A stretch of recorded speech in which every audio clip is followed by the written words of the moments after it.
Welcome back to This Indulgent Life with me, Mary Cook, and this is episode number 28. Today on This Indulgent Life, we are continuing the Common-Centered Summit series, and we are talking with Sue Patterson of Unschooling Mom to Mom on what will they learn.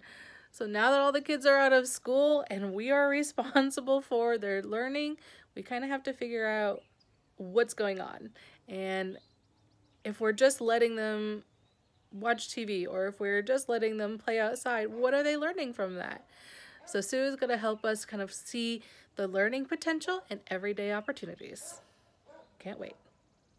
Welcome to another episode of This Indulgent Life, where I give you tools, strategies, and encouragement to help you parent with confidence. I'm Mary, and after having my own personal revelation on what it meant to break the cycles of anger and guilt, to connect deeply and live joyfully in both my parenting and personal life, I began helping other mamas do the same. If you want to be inspired, if you want to be a more mindful parent, if you want to know what it takes to take that next step in creating your extraordinary life, then you are in the right place.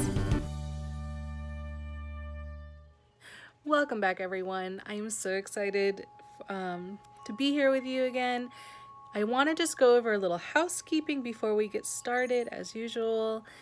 And I want to remind you that if you are enjoying these podcasts, or this video, I would love it if you could subscribe and leave an honest rating and review, especially in iTunes, so that other people can find these podcasts as well.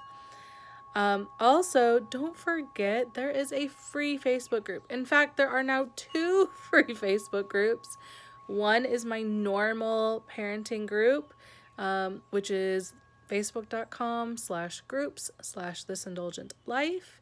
And that's where I help mamas of littles parent with confidence, joyfully, peacefully, and mindfully. And then the second one was a pop-up group, which I am continuing to support during this quarantine self-isolation time, and that is facebook.com/groups/pandemic parenting. It was our Common-Centered Summit, which these next several podcast videos are going to be all about. Okay, so I'm going to try to do 2 a week, but sometimes I may only do 1 a week. And basically, these are the speakers that came together in a time of crisis to help you out in this transition. And so I'm so thankful for these people, and I cannot wait to share them with you. But if you want to go ahead and jump in, all of the videos are available in that second group, as well as many links and resources and PDFs. All these things are available to you in that group, so go ahead and go join that. For now, I'd love to introduce you to Sue Patterson of Unschooling Mom to Mom. Welcome, everyone. I am so excited to introduce this next speaker to you. She is Sue Patterson with Unschooling Mom to Mom, and I have been following her for probably a year or so now, ever since I found out about this whole unschooling idea, and I cannot wait to get started with her. So Sue Patterson began her homeschooling adventures with her 3 now grown children back in 1996. So yes, she has lots of experience to share with us, and I'm sure her experience has run the gamut.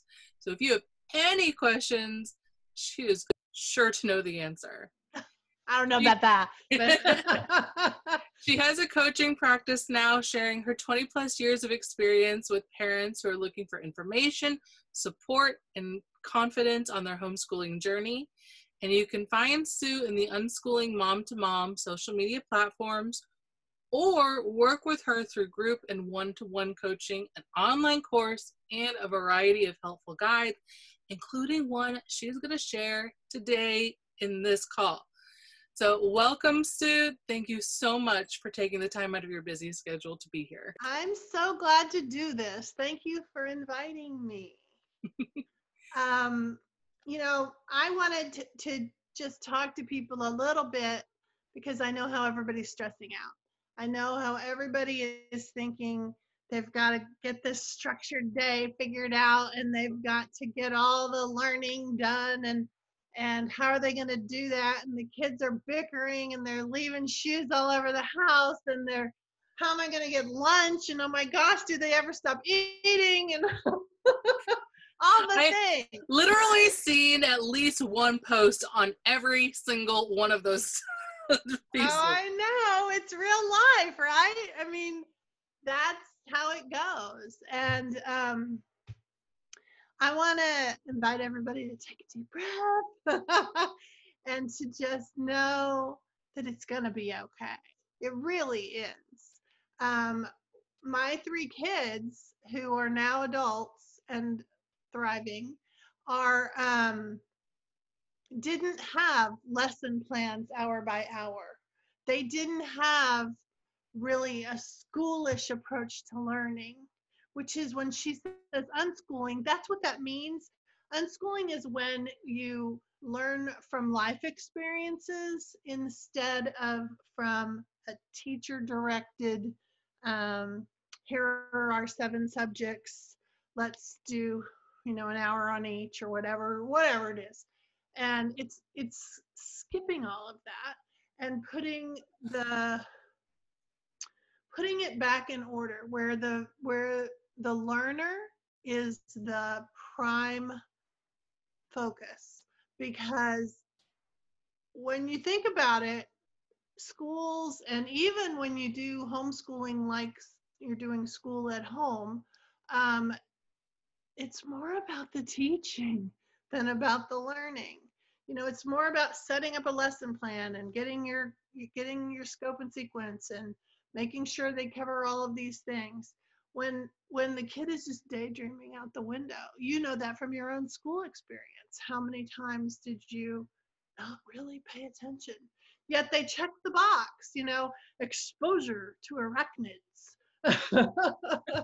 And so instead of doing that, they're doing it because it's a system and they got to move 30 kids from point A to point B. I get it. But you don't have that. You just have this one little learner, or 2 or 3 or 5, or how many kids you have at home. And if you could focus more on what are they interested in, what are they, where are they curious? And if you go in that direction, and it's a little scary because we as humans want our formulas, we want here are our steps. It's why all those color-coded charts are floating around Facebook and Instagram about, here's my day. Let's check back with them in a week. That's what I always want to say, but it seems unkind on a stressful time. I won't say it, but I'll say it to you. Because if you're bothered that you don't have that beautiful color-coded checklist of hour by hour, this is our relaxed time, and this is our food time, and this is as a person that lived with kids in the home all the time, those are really hard to pull off. Certain kinds of parents who have prepped for a long time to homeschool in that particular way can pull it off. I'm not saying people can't, but I am saying, why? Why bother? Why set yourself? There's going to be enough times that you're headbutting with your kids. Why artificially put some in? You don't need to. So instead, if you think about, are they morning people? Do they stay up late? All right, that's the beginning of your structure. Are they, do we like a big sit-down dinner? Do we like to have sit-down meals? Also part of your structure. You may not. One of the things I was remembering last night was one of the biggest interferences in a big family dinner kind of thing was that we had to leave all the time. The kids had activities all over the place, and we don't have that now. So there's time. You could make that family dinner. Right. So if that's been your priority, but you haven't been able to make it happen, now you can actually make it happen for at least a small amount of time. Exactly. And I think that it doesn't have to be a giant Thanksgiving dinner kind of dinner. it can be macaroni and cheese and we're all just sitting around. But you get a chance to see what kind of fun things did they find on the internet? What kind of interesting conversations can you have with them? And because that's really the heart of unschooling, that conversational connection, so that you don't make some presumption about where they are with all of this. You ask them, you involve them in a conversation. You pick up little things like, wow, they're really worried about this. Maybe you had the news on for a little too long. Or maybe they ran into somebody right before school got out and they were like, we're all going to die or something, so they could have all kinds of misconceptions about what this virus is about and what this stay-at-home stuff is about. And so the more opportunities you have to talk with them about it, the better it'll be for them to share what's going on in their head. Kids can sometimes be a little irrational. They don't have your body of experience. They don't have that big pile of life experience to draw from. So they don't know that we come out on the other side. They're just pretty much in the present, which is great. However, make sure their view of the present is accurate. Um, let's see, what else did I want to tell you? The other thing that I was thinking, as far as structure goes, because a lot of people think, if I don't implement some structure, it's going to be anarchy. There's like nothing from heavy structure to anarchy. And there is a whole lot of gray in between the two of those. And so know that it's going to be a lot of trial and error. But the more conversations you have with them, the more you see where they are, not just about their worries, but about their interests. You're like, oh, they would like to see that Broadway is putting shows out now that people can watch virtually. Or they would like to go to that Brain Pop website. Or you just pull it up and say, oh, look at this. Is this fun? And if they're like, no, then you go to something else. That's the other thing about this relaxed way of looking at stuff. You got to be okay with them saying no. And from a parenting standpoint, we're usually not that okay with it. We've got our ego all wrapped up in there, and we're like, what do you mean you don't like it? I would have loved this. And but one of the cool things about letting a kid say no is that it's really empowering. It doesn't mean they're going to always say no to you for the rest of your parenting life. But it does mean that they can start to know themselves better, what they like, what are their preferences, and they have a relationship with you that's such that they're allowed to say no. And that's so healthy. When we think of people pleasers, how many of us have struggles with saying no? I think that it helps them for their young adulthood, for their teenage years, forever. That if they can know that they have a safe place, a safe adult to talk with, to be able to share their real feelings and not have to put up a mask. Got to keep mom happy or all hell's going to break loose. I think that we just have to give them room. And now they're stressed. Their life is disrupted just like yours is. And so they have to figure it all out. So you can be there as like they're on their team, so to speak, so that you can not be that I'm making the rules and you're following them, because human beings don't like that. And even children, they're human beings. So maybe they're okay with it when they're 4 or 2, or maybe not. And they don't really, they're distractible sometimes, but as they get older, they are wise to your ways. They know that you're sugarcoating something that they don't even want to do. So don't. If you're worried that they're going to be behind, no, everybody's in the same boat. If you're putting your kids back in school after all of this is done, the schools are going to cope. They're going to figure it out. I've already seen that, for graduation, they're skipping the testing and they're skipping the last couple months, and they're graduating people if they want to be graduated. And it's going to adapt to the situation. So don't forget about that. And And teachers generally have to adapt yeah, quite often. I mean, we would have kids even move around in the same county when I was a public school right. teacher.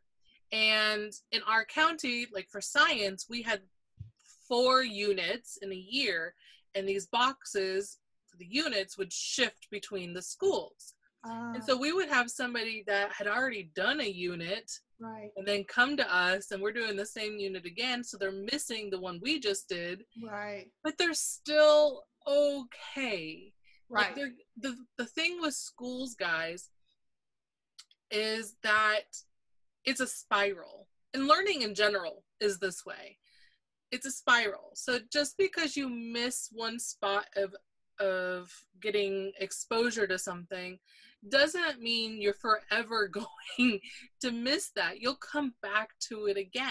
Right. And teachers know that even the kids that have all gone through together, there's going to be some kids that maybe didn't get it the first time, and they've got to reteach it then. Or they had the chicken pox or something, Yeah. and they were out for a while. Mm-hmm. They're used to it. So don't stress yourself too much about what's going to happen in 2 months or 2 weeks, because everyone will get back on track. Right. And I think it's really a cool opportunity. I know that you're like, oh, yeah, right. Thanks for the opportunity. But I think you could turn it around. You can reframe it in your head so that and maybe you need, just a little suggestion. Maybe you need to focus with people who are trying to put a positive spin on this, because sometimes we can get really wrapped up with all of the gloom and doom and negative talk and these kids, and that kind of stuff can drag you down. And so it's really hard to reframe stuff. And yet you're in there, you're at home, they're hearing it, they need you to shift. And so if you can shift to looking at learning really isn't only in school. How many things did we learn to do after we got out of school? Tons, like this. Was this taught in school? Absolutely not. And so know that in the same way that this has come into our lives, like internet and social media and stuff like that, there's going to be something even bigger and faster in their lives in 10 years. So getting all caught up in whether they know their times tables right off the bat, they have their phones, they have an opportunity to, they carry an encyclopedia on their phone right there with them all the time. So when you remember that, then suddenly you're like, there's time. When you know there's no finish line, learning doesn't have to end at 18. It does at school because they're done with them then. But for and that's because they're focused on the teaching, right? But if you focus on the learner doesn't stop learning at 18. The learner continues on. So if all of a sudden the learner didn't learn anything about Cairo and doesn't remember anything, and then something in the news pops up, then they're like, where is that place? And they go look at Wikipedia or Google Maps, and who was the ruler? What, just whatever it is. And suddenly they have more knowledge. And that's how real life learning works. So, and I think that when we have the schoolish approach, the teachers will pour it into you. You will wait to be receiving it. You will have a quiz on Friday. It doesn't really set you up for real life learning very well. So you have this cool opportunity for these couple of weeks or time frame that you can show them, man, learning is everywhere. Learning is everywhere. So is math. So is history. So is science. And it may be hard for you because you haven't kind of broken it apart yet like that, because you were still immersed in school and trying to get them to jump through the hoops and stuff. And so I think that when you can look at life instead of by your color coded structure, if you can look at your day and see, I think we'll bake some cookies. I think we'll go out in the backyard and see if if the seasons are changing. I think I'll look and see what they're watching on YouTube, and notice, do they like just like silliness? Is it just one silly thing after another? Then they're probably just looking for a little relief. They're looking for a little amusement. So maybe have a movie marathon with comedians on Netflix, or maybe have or funny cartoons or slapsticky kind of Charlie Chaplin stuff. Go in the direction that they want to go, staying tuned into them so that you can make whatever pivot you need into what's their interest, what would be next. And even with that, because I know a lot of parents are worried about screen time and this and that. Yeah. But let's say you could actually use that as a research that would then turn into a writing activity, because then you could be like, we're going to put on a comedy show and we've got to write our own jokes.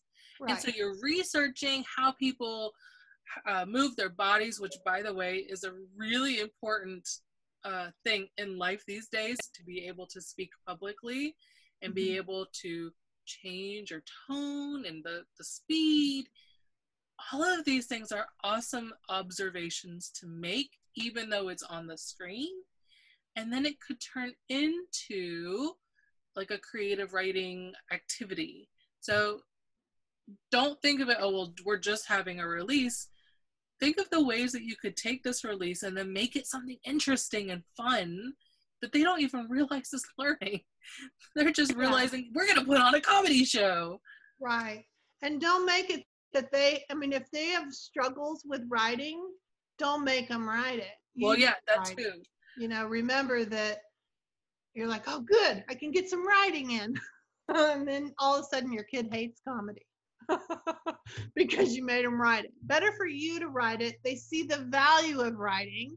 They see that, oh, good, what was that thing we had? Where did we write that? And all of that is kind of like, from a learning standpoint, it's the Yeah. It's the pre-writing. It's the pre-creative writing is a lot of prep. And so if you just think, no, we stayed in pre-creative writing for a long time. And that's all right. It's really all right, because it's going to help them. You don't want to do something that's going to make them hate a particular subject. No, we're doing our 30 minutes of science. We're doing our 30 minutes of math. They'll end up hating it. Then you actually caused more harm than good. So you don't want to do that. So skip it. It's easy to skip. It's not like I'm saying, follow these 10 steps. Instead, just make it more playful, because the more playful you can make it, the more engaged they're going to be. And don't worry that you don't know it. You have the internet right there with you too. You can look up information. You can say, I don't know, let's go see. And they can see how you go look it up. Or you can say, I'll get back to you. And then you can come back. But back to your idea of people that are afraid of screens, I really want you to consider the idea that people were afraid of books when they first came. People were afraid of writing when it first came. People were afraid of letting women learn when it first came. And now we have this, and people are afraid of it. And in fact, it's just a mode of bringing information to you.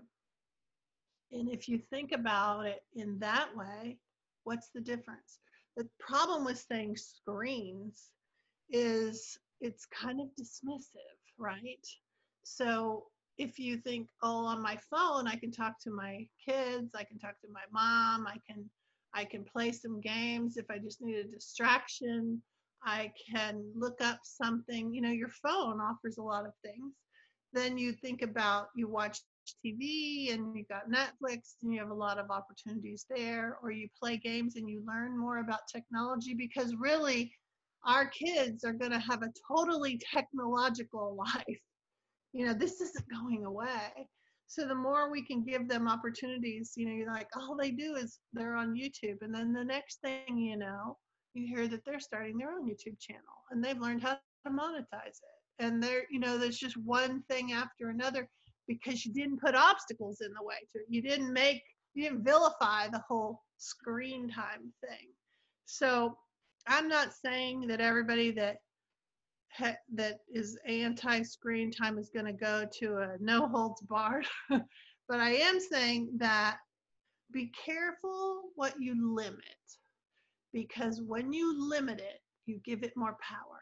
You make it that taboo thing, and then the kids want more. So I was reading something where it says, we are not doing screens because the meltdown when we say it's up is too awful.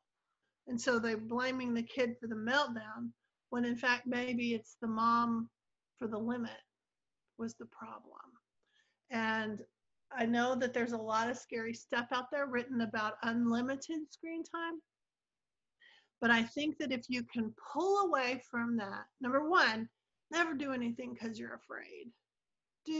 Don't make your decisions out of fear. Make your decisions out of information and out of talking with people whose kids have been on computers a lot. Back when my kids were little, it was a lot of television that everybody was worried about, and computers were just starting. They were playing games on the desktop and things like that. And that's not their life now. They're not, it didn't have the huge impact that everybody was afraid of. And they don't even wear glasses. Everybody was, oh, their eyesight is going to be bad. No, just when you get old. But I lost my train of thought. But don't be afraid of screens is one of my thing. And I think that try to even drop that word from your language. Don't be afraid of YouTube. Don't be afraid. One of the things about YouTube, just for a quick tip, is that if you can get in there and the things that are good that your kids are enjoying, hit subscribe and like, that gives YouTube the knowledge, oh, we want more of that. So if you don't go in there and interact with it, then you got all kinds of weird stuff showing up on the side, because YouTube's like, well, I don't know what you want. And so if you have younger kids, or even tell your older kids to do this for themselves, then if you can, we like certain things, certain styles, and that can help. And then of course there's the kids YouTube that might minimize some of the other adult things that people are afraid of. But if you're around, yeah. And I think with screens, a lot of times we're thinking of it in the way of it's just babysitting our kids. And you know what? I'm going to be real. Sometimes I need the screen to babysit my kid, because I am a work-at-home mom. Yeah. I cannot be present 100% of the time. Even if you're just a stay-at-home mom who's taking care of the house, you can't be present 100% of the time. And there's rainy days. I don't have a fenced-in yard. There's just times where I need him there. Right. And, I give him his science lesson with the octonauts, and all is well with the day. Yeah. The problem comes in if you're just using that all the time and you're never interacting with your kid. Right. If you can take what they're learning and talk to them about it, what are they watching, having them talk to you, describing the storyline, telling you what's going on. These are all things that they're doing in the classroom, right? That they're being forced to do with things they don't like. So when you can then do it verbally with what they're interested in, it's all the more real, and they're still getting the same skills. Right. And I think it's one of those things that moms beat themselves up for, that they say this is babysitting them. And in fact, this is just offering them another cool thing. It's not babysitting. Teachers are not present with every student 100% of the time, and your interaction, like you said, think of it as like a big buffet. And right now, the internet or whatever is their preference is what they like the most on the buffet, but they'll still have some of the other things. So you might make Play-Doh things out of whatever they saw on Octonauts. Or you might, let's see if we can do that, and then that helps them see that one thing really does lead to another, and it sparks something in them that they could maybe do that. One of the big complaints that people have is the kids don't have any initiative. They just sit around. Well, we've kind of conditioned them to do that. So you have an opportunity to alter that. Let's see where this takes us. I don't know, and maybe it's no good, or maybe let's try it this way instead. And because regardless of all of it, and I know that some of you are going to say, not my kid, but your kid wants to connect with you. Mm-hmm. They do. They may not know how. They may be a little afraid they're going to get some sarcastic comment, but they want it. So if you can do things to connect with them during this time, it will open your eyes to what's going on with them. It will create a connection so that they'll be able to come to you when they're afraid of something, and they're not going to be afraid they're going to be judged. But it's also going to show you what your next steps might be, so that's something to think about too.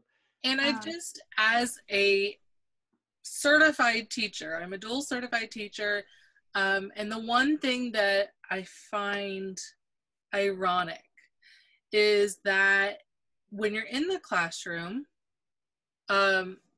you have to have your English is this amount of time, and your math has to be this amount of time, and so on. And it's so segmented. And I remember thinking, why? Because when I was going to teacher school, that was not how we were taught to teach. Right. We were taught to integrate, to find out the student's interests, maybe do more themes. So you're talking about, because it was early childhood, maybe penguins, and then you're learning math and science and geography, and all of these things was something that the kids are interested in. Right. And I think that is something that every parent can do, with just books and internet and TV and all these things that they think that they're not allowed to do. Because I think they have to have. Well, they're unsure, they are not confident. They've not seen it like that. So let's tell them. So say the topic is sharks. Let's just randomly pull that out. Well, lots of kids love sharks. How would you find subjects? You don't have to identify them to the children, but you can identify them to your fear mind. How would you touch on things? So sharks are animals. Now we're into animal science. Now where do they live? Now we're a little earth science. We're looking at temperatures of the water, different patterns of how they interact with their environment. What do they eat? Is it only plant? Is it only other animals? Is it sometimes plants? What is that called when they do both?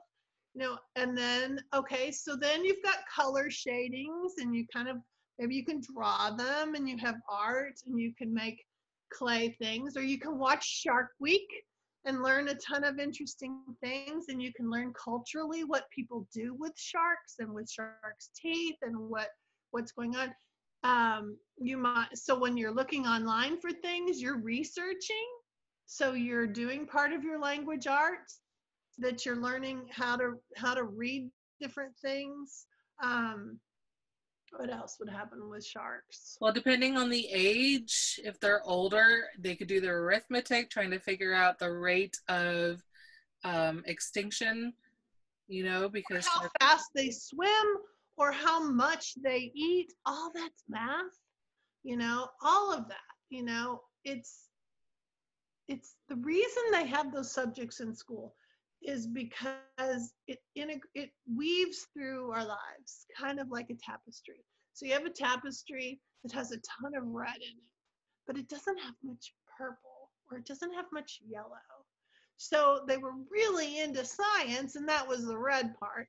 but not so much into creative writing, or not so much into, I don't know, some other field, some other subject, because think that's how we are as people, right? That the math that we do in our real life, lots of times it's integrated in. You'll hear people say, I don't do math. I don't like math. But you do. Every time you go to the grocery store and you decide which product to buy, which price is right, that's math. Every time that you decide which grocery store line to get in, who looks the fastest, how many carts are ahead of you, how many things are in their cart, that's algebra. Those are a lot of variables that come together for your equation that makes you make that decision. So I think that when we think about real life, we can just dive into it and let the schools figure out what subjects they are. But if you have in your mind a big fear about we're not doing this, so play with that. Think about what subjects are touched on. You decide to paint a room. So you've got all that color. You've got to decide about the perimeter and the area and how much of a certain, what do you need, cutting out the windows and the doors, and you've got your geometry. There's just a whole lot of these things that kind of weave in there. And once you kind of start to think like that, it's kind of like, I always compare it to the Wizard of Oz movie where Dorothy's in black and white and then she opens the door and it's Technicolor. And so I think of when you look at learning in real life, you can see so much. There's just so many opportunities as opposed to keeping in those little columns like you were saying. And you don't have to do that. So I do have a PDF that kind of starts to open up that thinking that I want to share with you that I think I can do. And I'm going to toss it on the screen for us, hopefully. If that's okay with you, Mary, that we dive in. So I have this PDF called Real Life Experiences and School Subjects. It's it's not a fancy thing. I have lots of guides that are really fancy that almost look like magazines. But this is just a little worksheet for you that you look at things like real life activity. So Minecraft, games, measuring, cooking, banking, gas and mileage, shopping, time, money, and house budget. All those things are math. And so then you think, what are your kids doing that are kind of like that have a little math? And it's kind of like starting to tease apart that really rigid, fear-based, oh my gosh, we've got to make sure we touch on this. It's kind of looking at, oh, that's a little of that too. Because even as we look at this, Minecraft, I know a ton of kids that learned how to read because they played a bunch of Minecraft. And, gas and miles per gallon, you can think of it as math in that, do I have enough gas to get to grandma's house? How far away is grandma's house? Are we going to have to gas up one more time before we get there? Do we have the money? Is it budgeted? There's just one thing after another. So when you can involve them in the decisions that are happening quickly in your brain, then the more they can learn. We've tended to go from an efficiency standpoint where we just want to go from point A to point B as quickly as possible. And that means we don't really clue them in. And that, think about when a little kid is learning how to make a bed, you don't run in there and fix it and tell them how wrong it is. You just know that will evolve, but you allow for the time. You allow them to do it. It's going to take a lot longer than if you had just made the bed. Yeah. So then geometry, buying a rug, eating a pizza, cutting your slices, sewing. There's so much geometry involved in that. If you guys want to make stuff, you can make costumes for the dolls or make costumes for the teddy bear or for themselves, or even just make a superhero cape. And that's life skills and fine motor skills. Oh, yeah. And so many of those things are like prep for other stuff, that it'll be helpful for them. And then when they do go to school and they have to do abstract things, they have something to hook it into. I remember hearing about, I'm in Texas, and I remember hearing at Texas A&M, they have this large number of farm kids that go into physics, and they just do really, really well. And so they're like, what's going on with this? And what they discovered is those farm kids that were baling hay and moving big, heavy things from one place to another, they had been doing that their whole life. They could eyeball it and see how many bales were going to fit in that barn, or how many were they going to get out of this, or could they get this done before dark. All of those kinds of factors of real life experience that you could ask their parents and they weren't doing anything schoolish by baling hay. But in fact, they were logging in experiences that then when it came time to do an abstract topic subject, they had these hooks that they could make sense of it. They're like, I get that. And so when you can provide tons of experiences, even if you don't even know what this is going to be, it gives them hooks for later down the line. And if you follow their preferences, that will be kind of the trajectory of their life. They will, kids that are super into art are going to kind of do something artistic. Kids that are super into animals often move in that direction too. And so I think that when we can give them more experiences in those areas that they like, then when they have to learn the abstract stuff that's connected to it, it'll be better for them. So if you think, and you've I'm tied afraid, in their interest. Anytime yeah, you can tie somebody's interest into something they're learning, they're going to be more aware and more cognizant of what's going on. And they'll listen. Yeah, they'll pay attention. They won't be zoning out, waiting for you to finish. Now, when you see your kid's eyes go off in the other direction, like, time to stop. Stop talking. You're wasting time and you're just going to make yourself mad. And so instead, let's reevaluate what's going on here and instead of think, no, you got to do this. They don't really. And, you're, for some reason, look at why are you feeling that kind of pressure? So here are some others that are like, I'm just going to I'm not going to go through everything, but just different ways that that you pick up real life. And if so just because I might end up using this in a podcast as well, there's things like writing, computer science, physical science, chemistry, home economics, art, PE and exercise, culture, geography, critical thinking skills, health, history, and so much more. Right. So there's so many things that are happening in real life that you can pick up on. Let me stop this share now. But you can get this, it's free. You get this little PDF from me, and then you can work with it, and that might be helpful. Yeah. So there's one fear that I've heard, because there's been other people that have recommended unschooling to some parents who are struggling with keeping these certain schedules and whatnot. But the one thing I keep hearing is, but my kid is going to go back to normal school. So I don't want to ruin that for them. I don't want to make that more difficult or make it so they can't go back. So how can you speak to that fear? Everybody's in the same boat. Everybody's kids are gonna have had different experiences. So everybody's gonna be playing catch up when they get to school. And know that, like I heard someone say, I can't let them sleep in because they've got to get up at 7 for the bus when this all comes back. Well, they will. You don't have to practice waiting in line to be able to wait in line.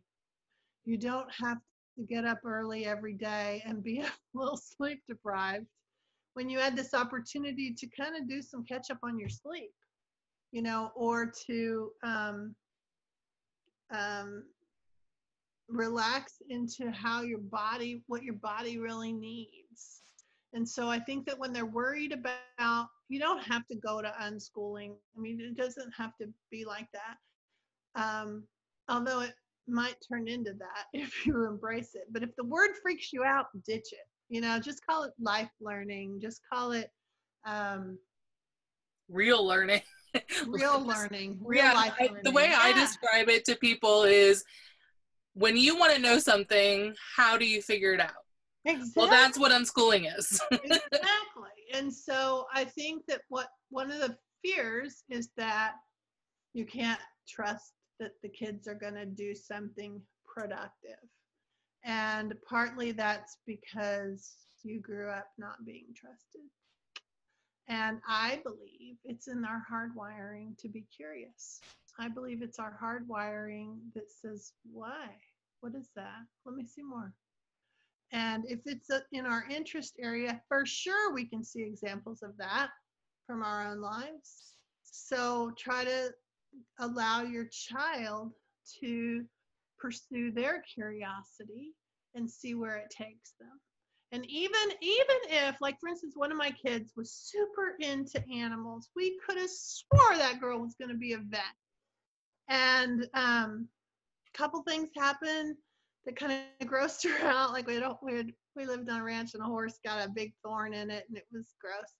And then puberty hit, and she was really into Avril Lavigne and hair coloring and makeup and stuff like that. And suddenly she's got a lot of pets, but she's not that interested in vet stuff. And now she's a hairstylist.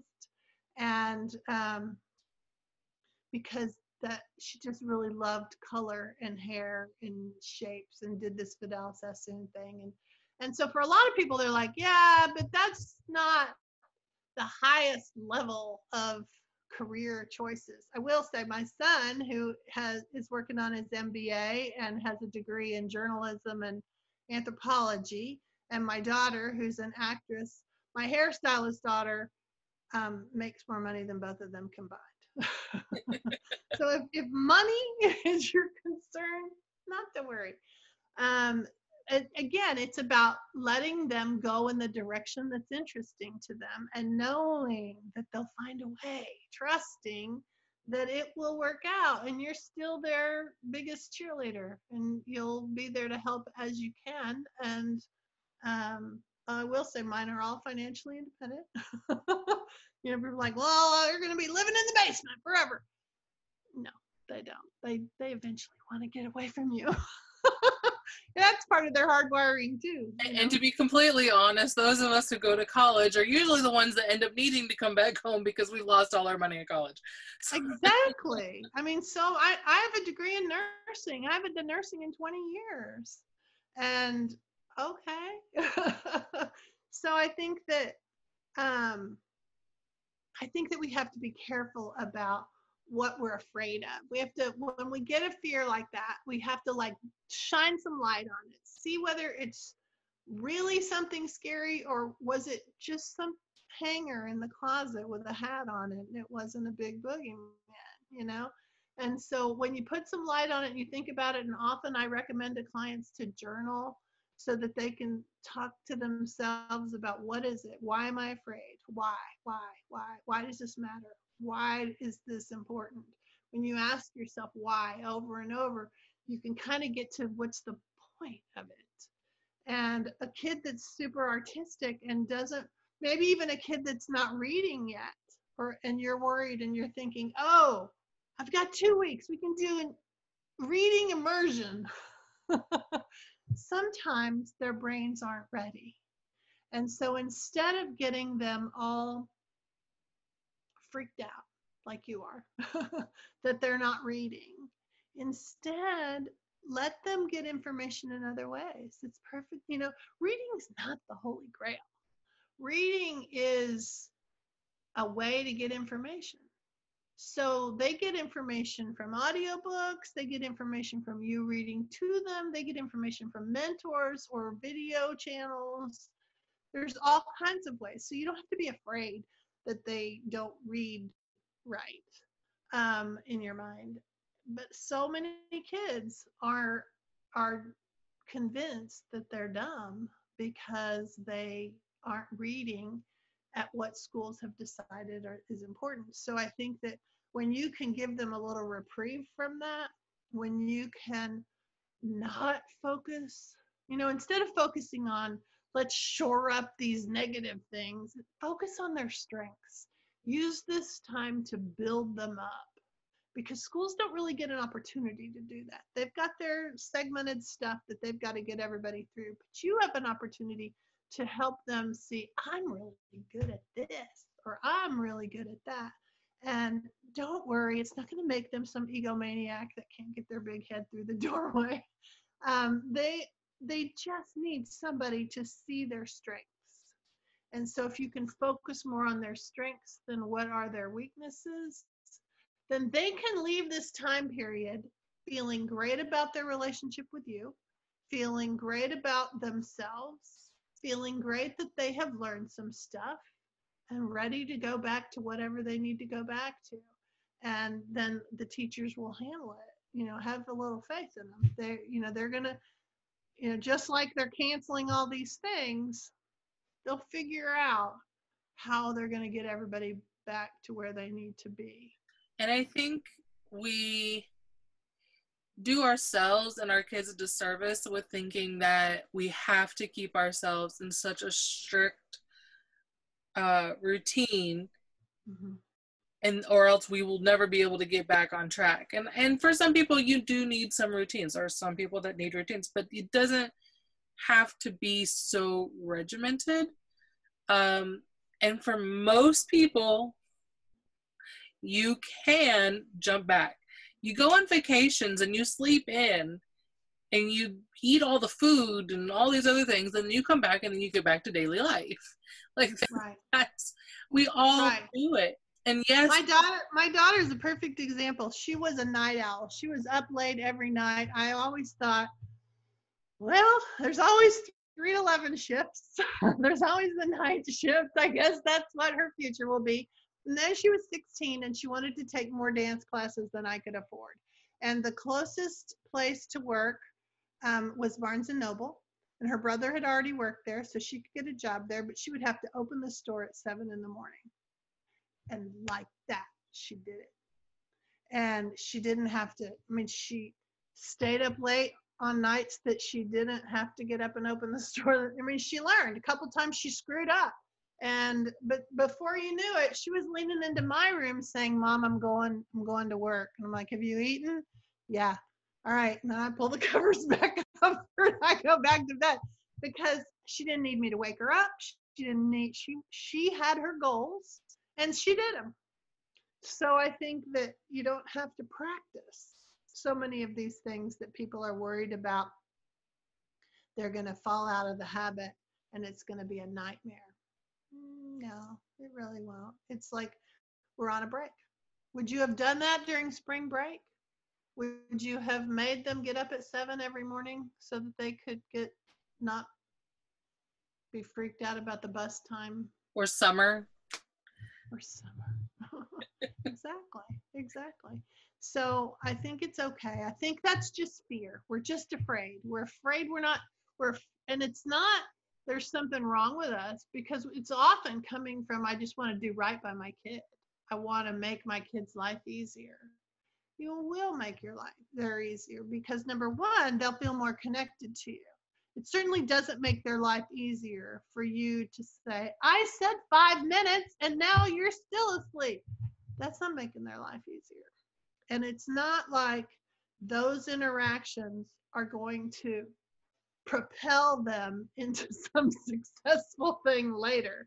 If anything, it's going to make them not happy with you, not feel like their parent-child relationship is worthwhile.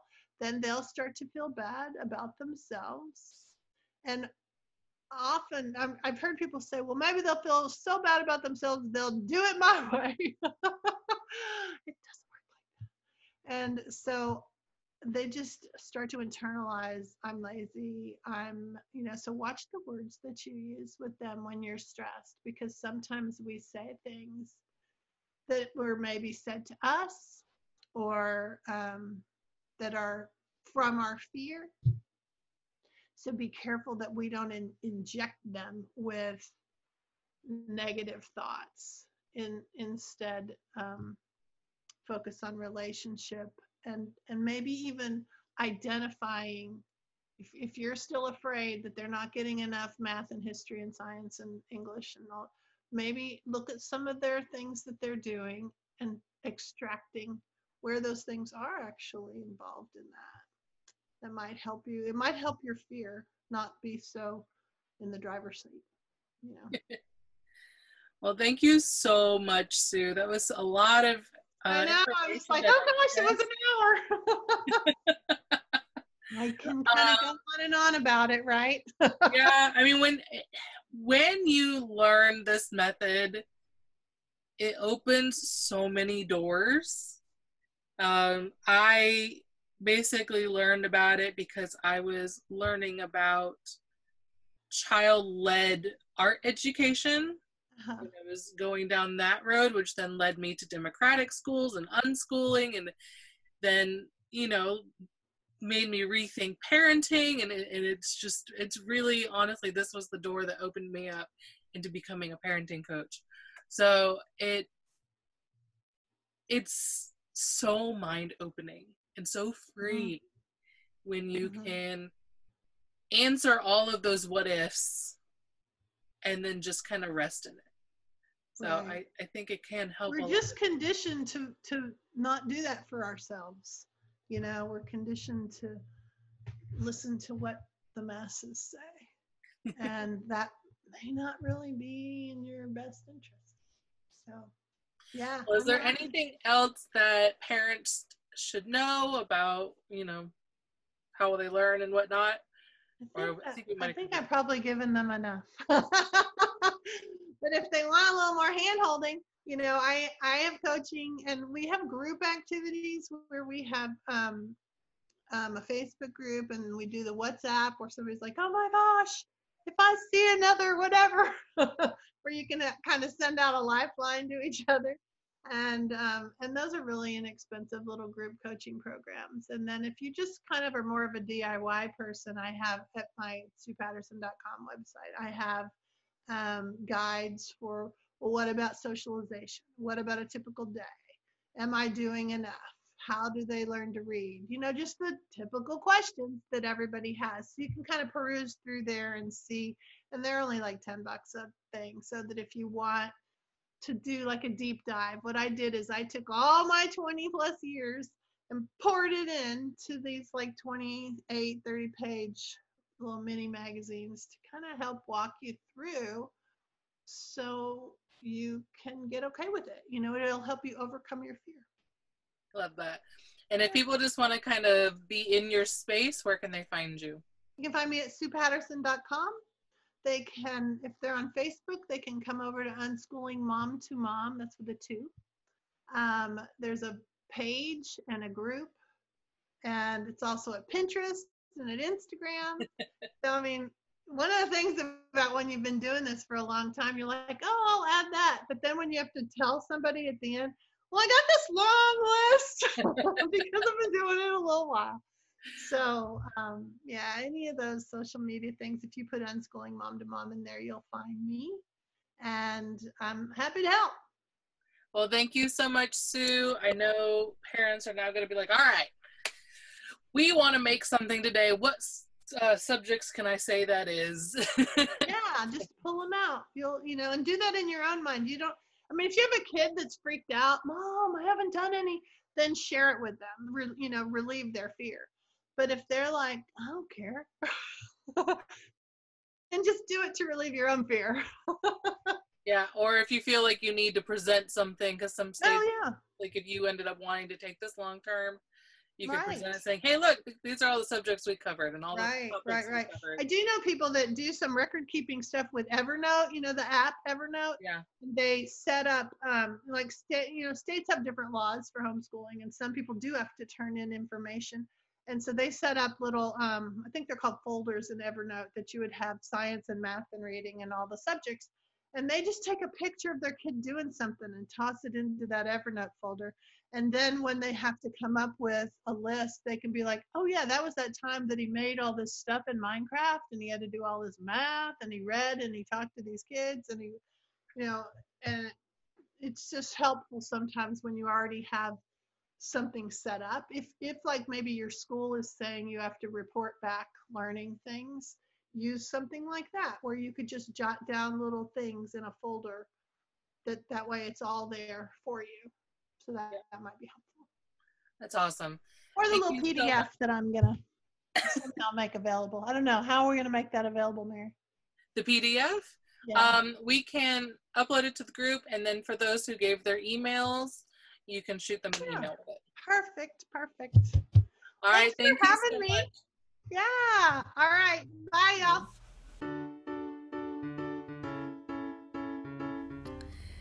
Thank you so much for taking the time to listen to this podcast. If you enjoyed this, please make sure you subscribe and leave a rating and review, especially in iTunes. That would really help.